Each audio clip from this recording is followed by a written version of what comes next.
Hello, my dear Aquarellistas. Better late than never. Here is challenge number 31.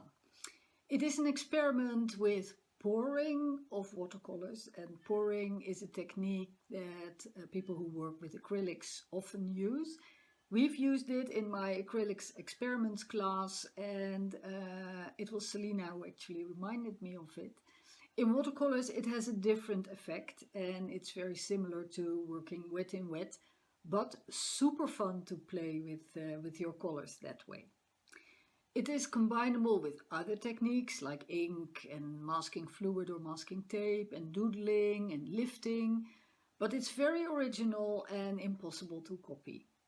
In the demo you'll see part 1 of this experiment, and it shows my adventure with pouring in watercolors and what it will look like. And I am really looking forward to seeing your experiments. And then next week we'll have part 2 of it, where I will use it as a background and do some other stuff to it, like you may also want to do. I look very much forward to your results and hope to see you next week again. Bye bye!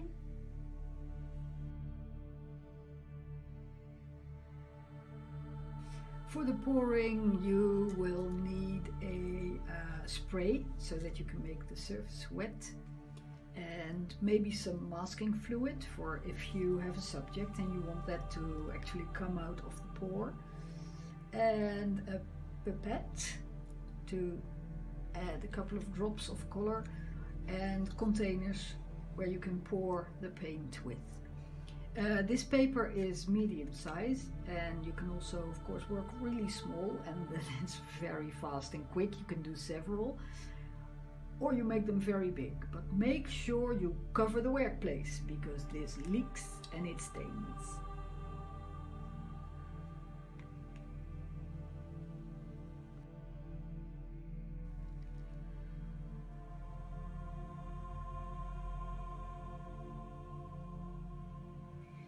So I'm now going to spray it.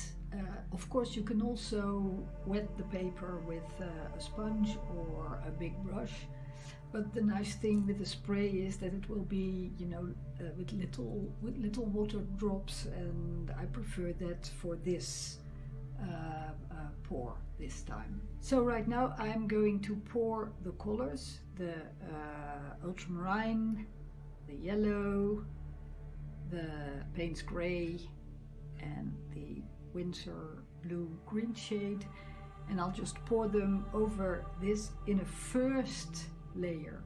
The first layer will take its time to dry, and then we'll see some effects, and it will be much lighter.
So it's dry now and it is not very exciting. So I've decided to do another pour on top of this, which is by the way normal, with paint that is slightly thicker and so has more pigment. But before that I will also remove some of the specks of masking fluid so that they will stay but will not be white and take too much attention.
So here's the result so far.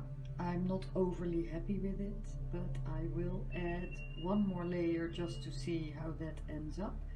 And then next week I will do some other things to it. We'll see.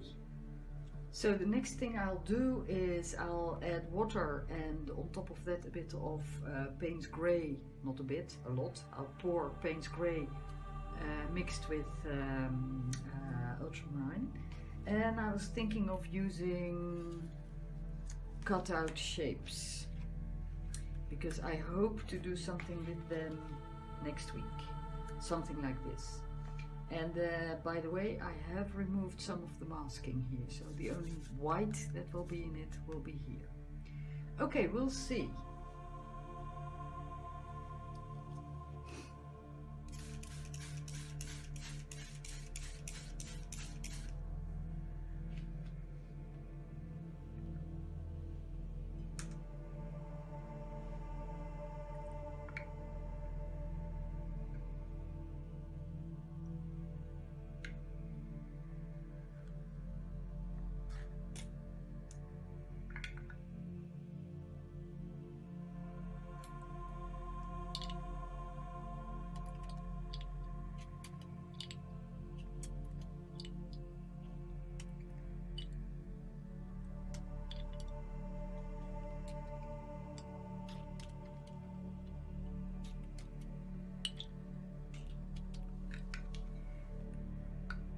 Always a pleasure to play.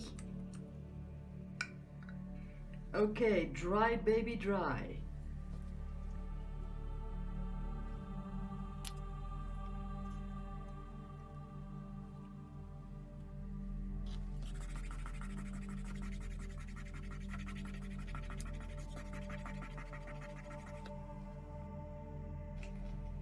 Conclusion. A lot of fun, but also a lot of work and a lot of paint used for a background that is maybe original but not spectacular.